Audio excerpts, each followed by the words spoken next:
দীর্ঘ ৩৭ বছর পর ইংলিশ চ্যানেল পাড়ি দিয়েছেন বাংলাদেশের দুই সাঁতারু নাজমুল হক হিমেল ও মাহফিজুর রহমান সাগর। ব্রজেন দাস, আব্দুল মালেক ও মুশারফ হোসেনের পর এই কীর্তি করে দেখালেন তারা।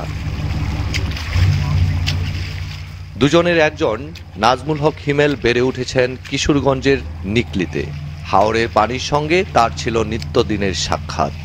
সেই হিমেল কনকনে ঠান্ডা পানি আর প্রবল স্রোতের সঙ্গে লড়াই করে পাড়ি দিয়েছেন ইংলিশ চ্যানেলের ৩৩.৪ কিলোমিটার পথ। ১২ ঘন্টা ১০ মিনিটে ইংল্যান্ডের উপকূল থেকে ফ্রান্সের উপকূলে পৌঁছান তিনি। এই অর্জনের গল্প শোনালেন হিমেল নিজেই। অনুভূতির কথা তো আমি কি বলবো, এটা একটা বিশাল, আমার কাছে একটা বিশাল অর্জন মনে হচ্ছে।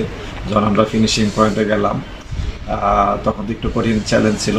যখন সাগর ফিনিশিং করলো তখন তো আমরা সবাই বোটে অনেক এক্সাইটেড ছিলাম যে কি হতে যাচ্ছে, কারণ ওই সময়টা ছিল সবচেয়ে কঠিন একটা চ্যালেঞ্জের মুহূর্ত। ১৯৯৭ সালে বাবা আবুল হাশেমের মাধ্যমে সাঁতারে হাতেখড়ি হিমেলের। তিনি ছিলেন ৮০ দশকের জাতীয় সাঁতারু। জাতীয় সুইমিং ফেডারেশনের সাবেক সদস্য ও কিশোরগঞ্জ জেলা নিকলি সুইমিং ক্লাবের কোচ হিসেবেও কাজ করছেন হিমেলের বাবা। ছেলের অর্জনে বেশ উচ্ছ্বসিত তিনি। ৯৭-৯৮ সালে জাতীয় বয়সী সাঁতারে ৩-৪টা গোল পাইছে। তখন বিকেএস নজরে পড়ছে। বিকেএস তাকে বিনা ইন্টারভিউ এবং বিনা খরচে তার লেখাপড়া করাইছে এবং পাশাপাশি তাকে অর্থ অনেক সময় দান করছে। বিকেএস যথেষ্ট শেষ করছে, চেষ্টা করছে। কিশোরগঞ্জ নিকলি সাঁতার দলের প্রশিক্ষক জুবায়ের, তার কণ্ঠেও হিমেলের প্রশংসা। নাজমুল হক হিমেল ভাই আমাদের এই নদীতে ছোটবেলায় সাঁতার কাটছে। উনার সাথে আমরাও ছোট ছিলাম, আমরা এই নদীতে সাঁতার কাটছি। পরে উনি এই নদীতে সাঁতার কাটা এখন ইংলিশ চ্যানেল বিজয় করছে। হিমেলের এমন অর্জনে বন্ধুমহল ও এলাকাবাসীর মধ্যেও দেখা গেছে উন্মাদনা, উচ্ছ্বাস। আমরা খুব গর্বিত নাজমুল হক হিমেলকে নিয়ে সে এত বড় একটা সুনাম অর্জন করেছে বাংলাদেশের হয়ে। নিকলিতে অনেক সাঁতারও আছে, নোংরা পানির মধ্যে সাঁতার কাটা বিকেএসপিতে চান্স পায়, কিন্তু আমাদের সুইমিং পুল নাই, এটা আমাদের ব্যর্থতা।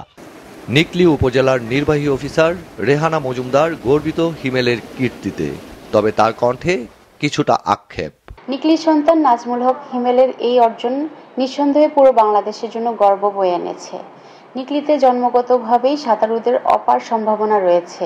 যথাযথ পৃষ্ঠপোষকতা পেলে তারা ভবিষ্যতে সাফল্য ছিনিয়ে আনবে। শুধুমাত্র নিজের আত্মবিশ্বাস আর কঠোর পরিশ্রমে ইংলিশ চ্যানেল জয় করেছেন হিমেল। তার এই লড়াইয়ের গল্পটা অনুপ্রেরণা হয়ে থাকবে আগামী প্রজন্মের সাঁতারুদের জন্য, এমনটাই প্রত্যাশা সকলের। বিজয় রায় খোকা, মাছরাঙ্গা সংবাদ, কিশোরগঞ্জ।